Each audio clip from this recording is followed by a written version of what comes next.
Hello everyone. Now we are going to see the engineering design process, and this process is also known as a systematic intelligent process. Why it is called as a systematic intelligent process? Because here we are going to follow some steps and we have to take some decisions. That's why we have to use our intelligence here. So what is happening in the engineering design process? We have to start this process with the first step, and that is the identify the need or defining the problem. So to identify the need, there are various ways by which we can go and identify the problems. You can use, or you can just talk to the user and ask them what is their problem, right? Sometimes you can talk to the focus group, means 10 to 15 people, like if they are facing any issues with any product, that comes under the focus group. You can have a survey from the users, and you can go to and have the data from the warranty as well as the complaint data from the service center, like what problem faced by the users. Is the first step of identification of the need or defining the problem.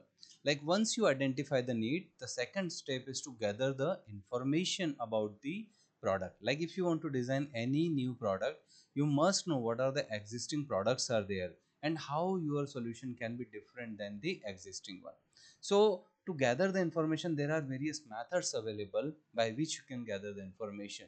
There are various methods, as I said, like you can go with the internet options, and numbers of data is available on the internet. You can refer the research paper, right? Like what is the existing research of the researcher. You can refer the conference paper, you can go to the journal paper, and you can refer the Google Scholar as well and check what are the existing products are available. There are still various patents available which a company is taking, and you can check with their product. And moreover, you can go with the existing products as well, right? So by this gathering the data, you will have the complete knowledge about the existing products, right? Then you can go ahead with your next step, that is identify possible solution. See, now what is happening, now you have the problem, now you have gathered the data.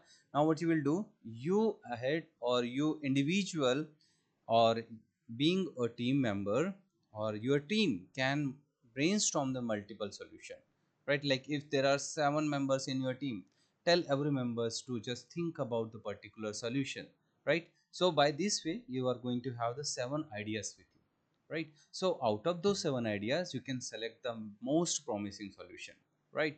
Once you are selecting the most promising solution, you can go ahead with the development of prototype, right?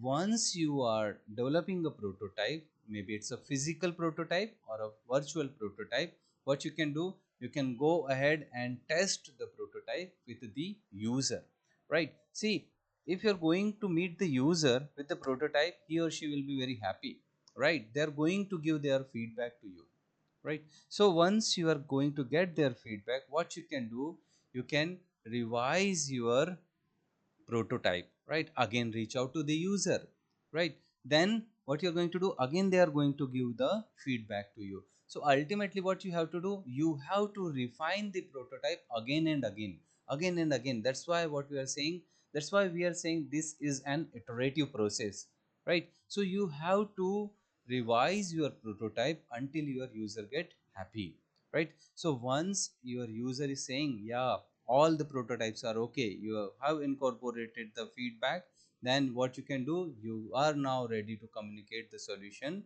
to the market. Right now you are ready to, now you are ready to communicate your idea as well as the product to the market. So ultimately what you have to do, you have to repeat these steps again and again, and there is one code that design never ends, right? So once you have launched the product in the market, again you can check and again you can revise the product accordingly. Thank you so much.